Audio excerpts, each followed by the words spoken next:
Hello everybody, this is Mr. DSi Review, and today I'm bringing you guys the next episode of This Week in Nintendo 3DS News.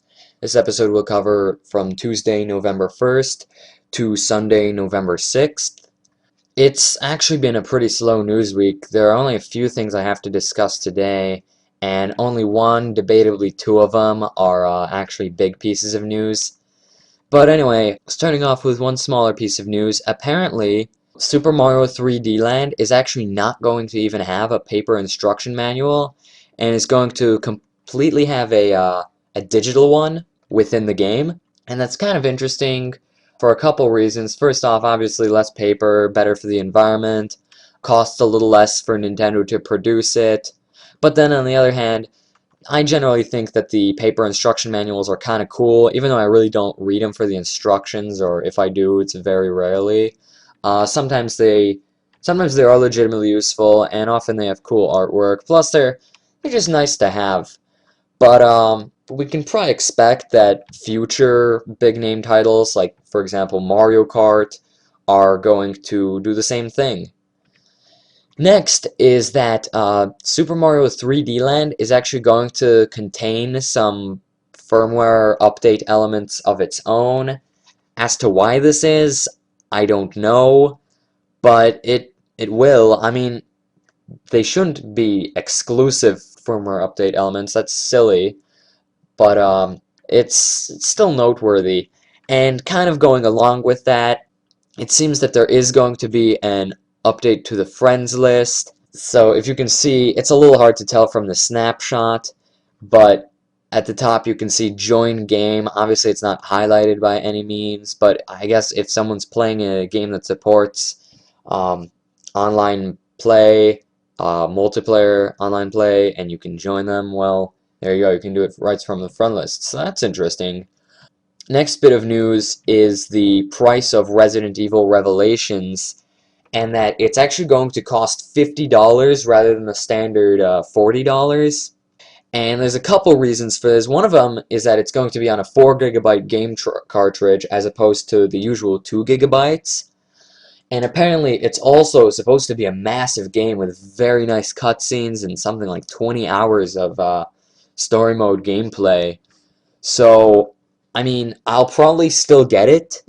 $50, I don't know. I've heard that some retailers are going to end up just selling it for 40 anyway, and if I can find it for 40, then I'll almost definitely pick it up. But at 50, well, it's still not exorbitant or anything. For some people, that definitely is going to make or break their decision to buy the game. Because, you know, when you take into consideration that it is still just a 3DS game, just a handheld game, that's kind of a lot. Next bit of news is a minor one. It's a game called Block Factory, which is one of those falling block puzzle games that, you know, there are all sorts of, and it's going to be coming to the 3DS.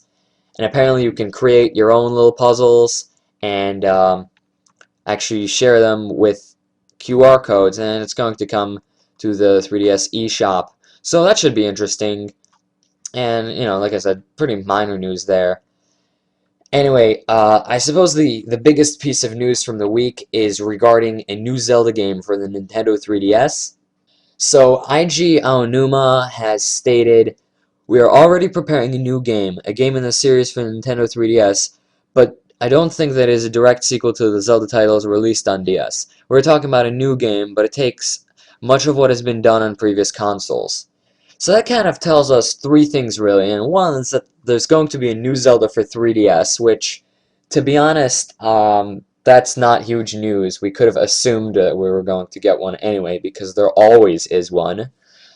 Two, it probably won't be related to Phantom Hourglass or Spirit Tracks, which isn't a huge deal to me. I mean, I like those games and all, but I've never been incredibly interested with the Zelda storyline, even though it generally is pretty good. And it also suggests that because they don't really know if it's going to be related to the Zelda titles, or maybe they just don't want to admit, but it suggests that the game's still in really early development, and it's the statement, "We're talking about a new game," basically means that it won't be a remake, and it's very possible that we'll see Majora's Mask 3D become a game at some point. I guess that means that we're going to see a brand new 3DS Zelda before then.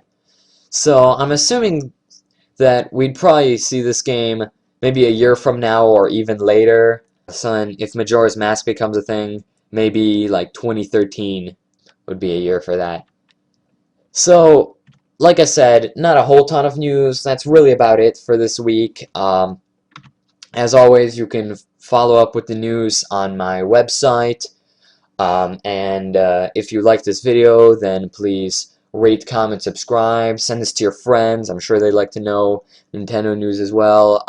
Like I said, check out my website because that's when I post big stories throughout the week. Um, check out my other videos, and I will see you guys next time.